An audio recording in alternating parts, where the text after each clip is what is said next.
నమస్తే నవ్వు ఎట్టున్నారు బాగున్నారా అంతా?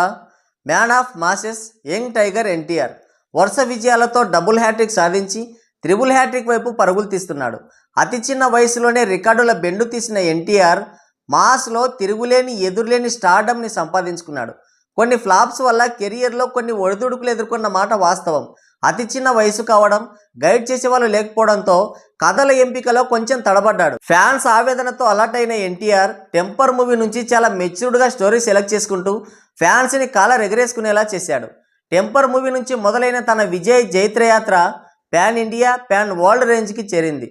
ఫ్లాప్ టాక్ వచ్చి ట్రోలింగ్ ఫేస్ చేసి అలాగే నెగిటివిటీ ఎదుర్కొన్న సినిమాని కూడా బ్లాక్ బస్టర్ వైపు అడుగులు వేయించగల స్టార్డమ్ని సొంతం చేసుకున్నాడు. RRR మూవీతో ప్రపంచవ్యాప్తంగా తన క్రేజ్ని, స్టార్డమ్ని, ఫ్యాన్ బేస్ని, మార్కెట్ని మరింత విస్తరించుకున్నాడు. భీమ్ క్యారెక్టర్లో అత్యద్భుతమైన నటన కనబరిచి అందరి చేత ఔరా అనిపించుకున్నాడు. కొమురం భీముడు అనే ఒక సాంగ్తోనే తన యాక్టింగ్ పొటెన్షియాలిటీ ఏంటో నిరూపించుకున్నాడు. మల్టీ స్టారర్ మూవీ అయినా పాన్ ఇండియన్ స్టార్ డైరెక్టర్తో వర్క్ చేసిన యాక్టింగ్తోనే వాళ్ళని డామినేట్ చేసి తన ప్రత్యేకతని చాటుకున్నాడు. RRR మూవీ తర్వాత కొరటాల డైరెక్షన్లో చేసిన దేవర మూవీ ఒక సంచలనం.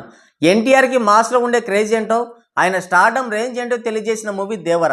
అరవింద సమేత మూవీతో సోలో హీరోగా బాక్సాఫీస్పై మొండికత్తి యుద్ధం చేసిన ఎన్టీఆర్ 6 సంవత్సరాల తర్వాత మళ్ళీ సోలో హీరోగా దేవర మూవీతో వస్తుండడంతో ఫ్యాన్స్ ఆనందానికి అవధులు లేకుండా పోయాయి. కానీ అంతలోనే దేవర మూవీ ట్రోలింగ్ అండ్ నెగిటివిటీ భూతానికి చిక్కింది.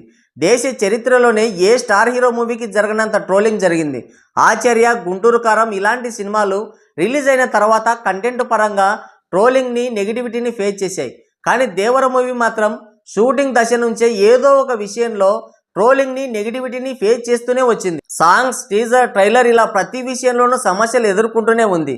సినిమా డీసెంట్గానే ఉన్నా ప్రేక్షకుడిని చిట్ట చివరి నిమిషం వరకు సీట్ ఎడ్జ్లో కూర్చోబెట్టగల కంటెంట్ ఉన్నా కానీ కావాలనే పని కట్టుకొని మరీ సినిమాని ఫ్లాప్ చేయాలని చూశారు. ఆ ట్రోలింగ్, ఆ ఫ్లాప్ టాక్, ఆ నెగిటివిటీ చూసి సినిమా పోయిందని అనుకున్నారు అంతా. కానీ ఎన్టీఆర్ తన స్టార్ పవర్తోనే, మాస్ ఇమేజ్తోనే దేవర సినిమాని హిట్ వైపు నడిపించాడు.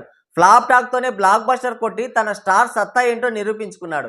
600 కోట్ల గ్రాస్ కలెక్షన్ సాధించి ఈ సినిమాతో ఎన్నో మెమరబుల్ రికార్డులు పెట్టాడు. పాన్ ఇండియన్ మూవీస్లో హయ్యెస్ట్ గ్రాస్ సాధించిన సినిమాల లిస్టులో టాప్ 5లో ఒకటిగా చేర్చాడు.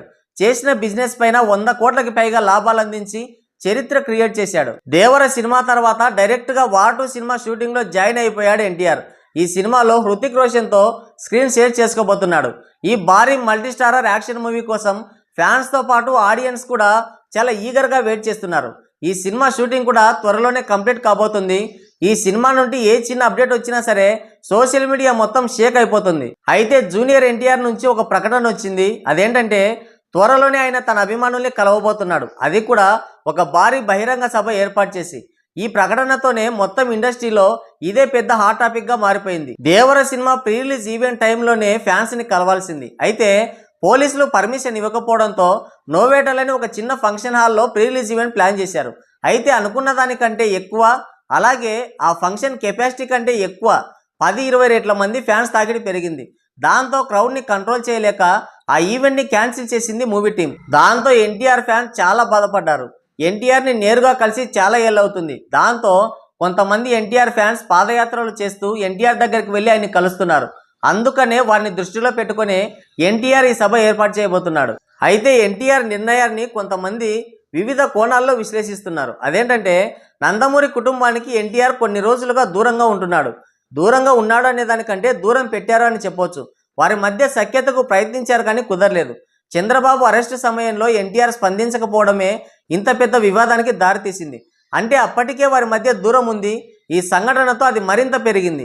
ఇప్పుడు ఎన్టీఆర్ మీటింగ్ ఏర్పాటు చేస్తాను అనగానే ఎన్టీఆర్ ఏమైనా ప్రకటన చేస్తాడా, రాజకీయమైన పరిణామాలు ఏమైనా ఉంటాయా, లేదంటే ఫ్యాన్స్తో ముచ్చటించి ఆగిపోతాడని చాలామంది తర్జన భర్జనలు పడుతున్నారు. మరి ఏం జరుగుతుందో చూడాలి.